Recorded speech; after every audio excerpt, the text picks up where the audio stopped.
Saudari-saudaraku yang terkasih, berjumpa kembali bersama saya Romo Antoro dalam renungan harian Rabu 12 Oktober, Pekan Biasa ke-28. Semoga kita bersama keluarga dan komunitas kita selalu dalam keadaan baik, sehat, dan tetap bersemangat. Hari ini kita bersama-sama akan merenungkan dari bacaan yang pertama. Pembacaan dari surat Rasul Paulus kepada jemaat di Galatia. Bab 5 ayat 18 sampai 25. Marilah kita mengawali renungan kita dengan tanda kemenangan Kristus. Dalam nama Bapa dan Putra dan Roh Kudus. Amin.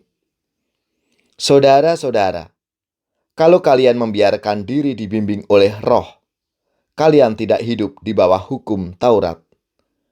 Perbuatan daging telah nyata, yaitu percabulan, kecemaran, hawa nafsu, pemujaan berhala, sihir, percekcokan, iri hati, amarah, kepentingan diri sendiri, percideraan, roh pemecah dan kedengkian, kemabukan, pesta pora, dan sebagainya. Mengenai semuanya itu, kalian kuperingatkan seperti yang telah kulakukan dahulu, bahwa barang siapa melakukan hal-hal yang demikian, ia tidak akan mendapat bagian dari kerajaan Allah.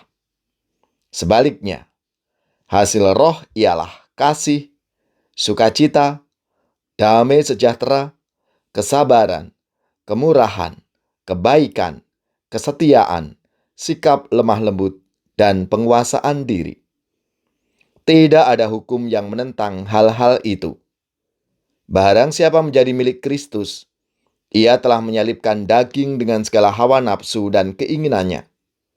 Jika kita hidup oleh Roh, baiklah, hidup kita juga dipimpin oleh Roh.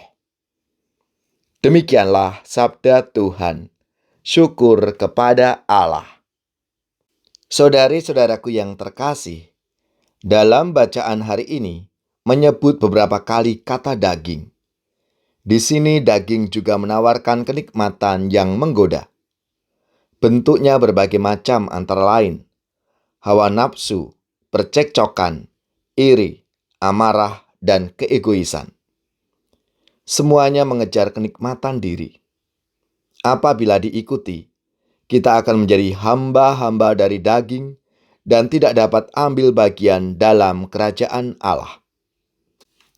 Paulus mengajak kita untuk membiarkan diri dibimbing oleh Roh, yang tampak antara lain berupa kasih, kesabaran, kemurahan, kebaikan, dan penguasaan diri.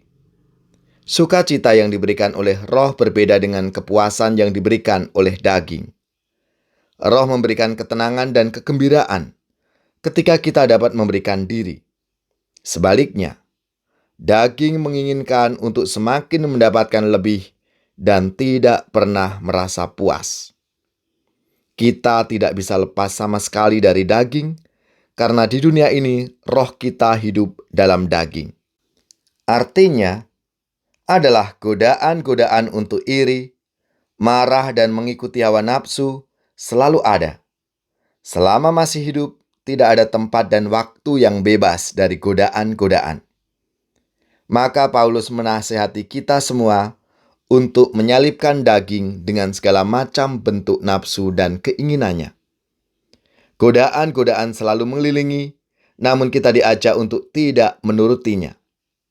Memang kita perlu makan dan minum secukupnya, agar daging tetap hidup.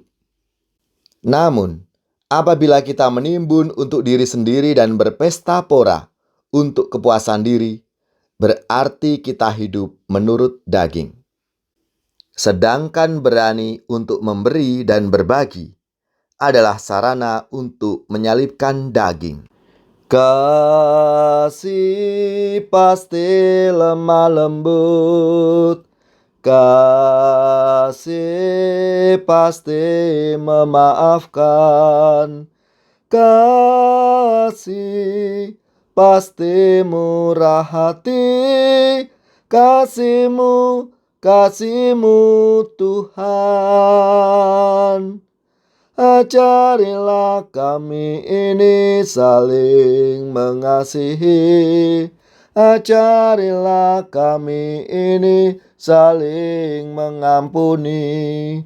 Ajarilah kami ini kasih-Mu ya Tuhan. Kasih-Mu kudus tiada batasnya. Kasih-Mu kudus tiada batasnya. Semoga saudari-saudara sekalian, keluarga-keluarga dan komunitas kita, orang-orang yang kita doakan, mereka yang sakit, yang menderita, seluruh tugas, belajar, pekerjaan, usaha, serta karya pelayanan kita, dibimbing, dilindungi dan diberkati oleh Allah yang Maha Kuasa, Bapa dan Putra dan Roh Kudus. Amin.